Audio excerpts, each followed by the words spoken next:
Alright, so we're gonna continue our series today, and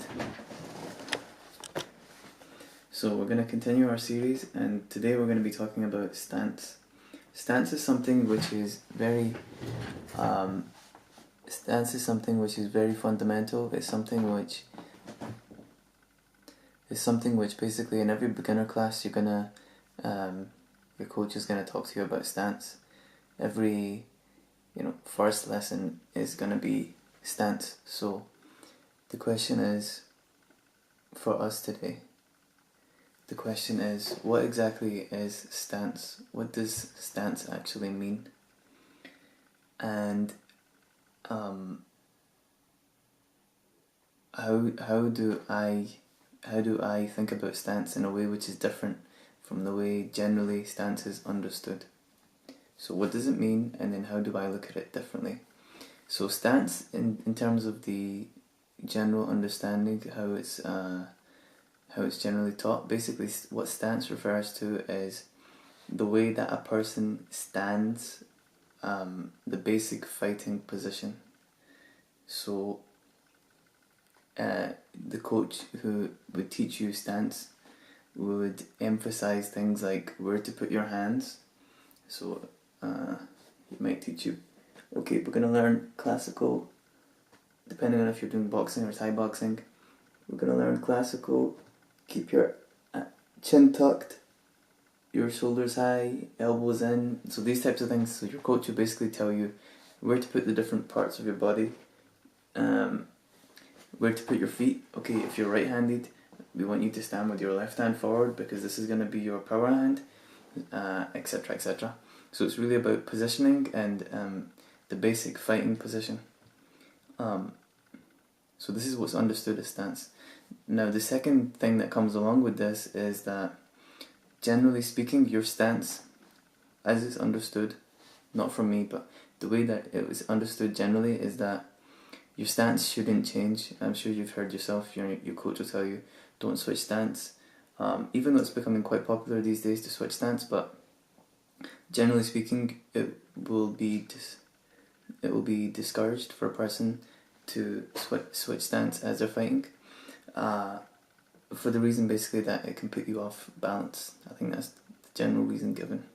And you should basically, what they'll tell you is, you should master one stance before going on to trying to learn the other stance. And stance in this sense is basically limited to which hand or foot you have forward. So basically we're talking about southpaw versus orthodox. So essentially it's basic fighting position coupled with a certain strictness about how you should carry it out, and it's like a set thing. Once you have it, then that's it, it doesn't change. Now to me, I got my little to me, I don't know if this writing's backwards, I hope not. Anyway, to me, stance is fluid. Stance is something, there isn't just one stance, there are many stances. And so here's how I understand the word stance. I understand stance to mean the position at the specific moment in the fight, from which you have a certain optimal range of attacks and also openings, and also defenses for those openings. Okay, that's a bit complicated. Let me give you an example to understand. Make it simpler. So let's take the classic.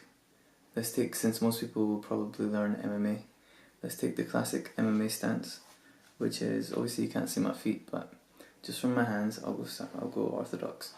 So classic MMA stance would be chin down, chin tucked, elbows high, and then your hands could be in a number of places, but let's just say it's going to be something like this, with your elbows tucked in, and you're going to be fighting out of here. This is probably something like the classic stance you're going to be learning, something roughly similar to here, with your elbows in, and from here, so you can move around, etc, etc. From the side it'll look like this here. Okay, so remember I said it's three things that to me I focus on in terms of understanding stance.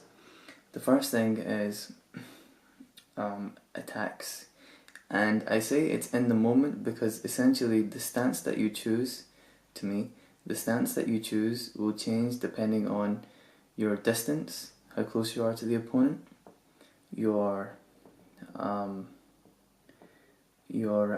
positioning, whether you're, so distance is for striking, and obviously certain takedowns in grappling range, your distance will dictate what you use.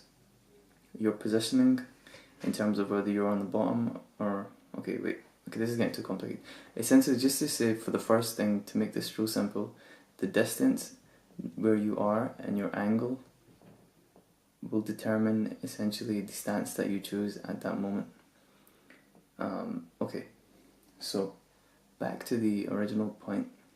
Three things to focus on. One, the attacks that are most optimal. So to me, I believe the way that, a better way, from me again, and I don't claim again anything, maybe a more efficient way in terms of learning and in terms of actually fighting is to find out, okay, what attacks in each particular stance, what is the best place to throw specific attacks. So from the classic MMA stance or boxing stance, or the classic stance which you'll learn, elbows tucked in, your chin down, etc. Now from here on attacks, we have, in terms of optimal attacks, I can throw both hands, my jab and my rear hand equally well. Obviously I can throw the hook. So in terms of boxing, this is great for boxing, and attacking wise. Okay, how about openings? Well, you'll notice immediately with this stance there are certain, and this is obviously just my guard, you can't see my feet, but with this upper body section of the stance, my guard, you can see that there is an opening right in between my arms here, and if you're wearing gloves, normally the arms are close together enough where the glove will not go through that gap. Some people, obviously they're a bit tricky, they'll put their fist up like this and it will go through, but generally speaking most people punch like this, and so the glove won't go through that gap. But if it's bare knuckle, like if it's just a straight fight with no rules or anything, you'll notice that the fist here, if I'm going to be like this so I can actually see and I'm not blinding myself, there's a gap where I can be hit. So there's the first opening. The second opening is from the side. If you notice from the front I'm very covered, but from the side my temple and this part of my face is open. You see? Here, and also this part behind the ear. The two most, so those are some of the openings that are available. Now this is just the upper body. Obviously when you go on a full stance, leg kicks are available, generally speaking, and in terms of grappling, having your hands here is good in terms of being able to block punches efficiently and etc, etc. But for grappling, it makes it slightly easier when a person is like this to shoot and secure like a takedown wrestling, as opposed to if a person is more long guard, where they can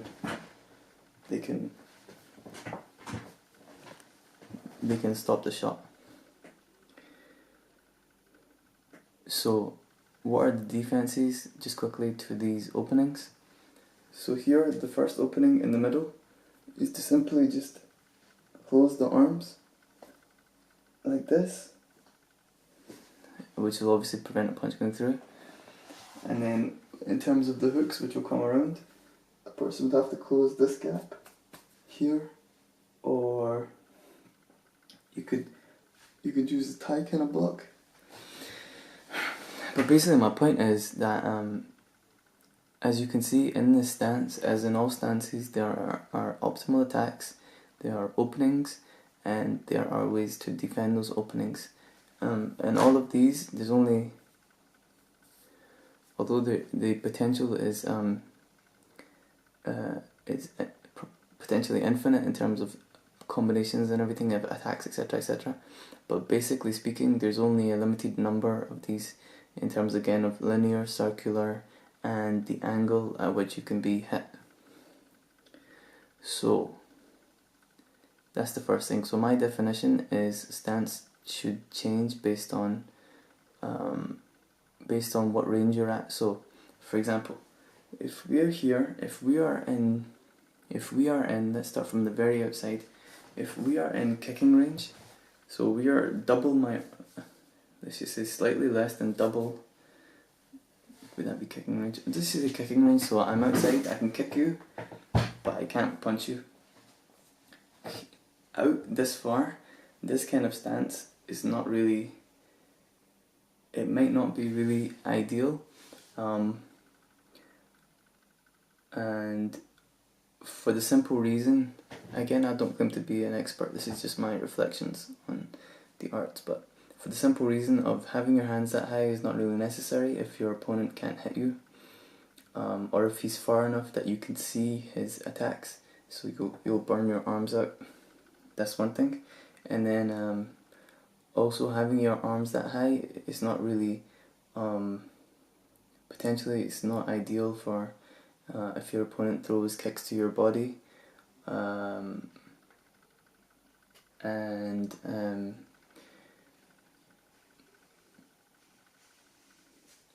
yeah, so you might, a better idea might be to adopt, and also standing in that forward stance like this, it's not ideal in terms of throwing your longest kick, which is your straight kick or push kick. So when you're out that far, you might be better to adopt a side-on stance, taekwondo style, or karate style. We would be more like this here. And then as we moved forward into the punching range, then perhaps you could change again into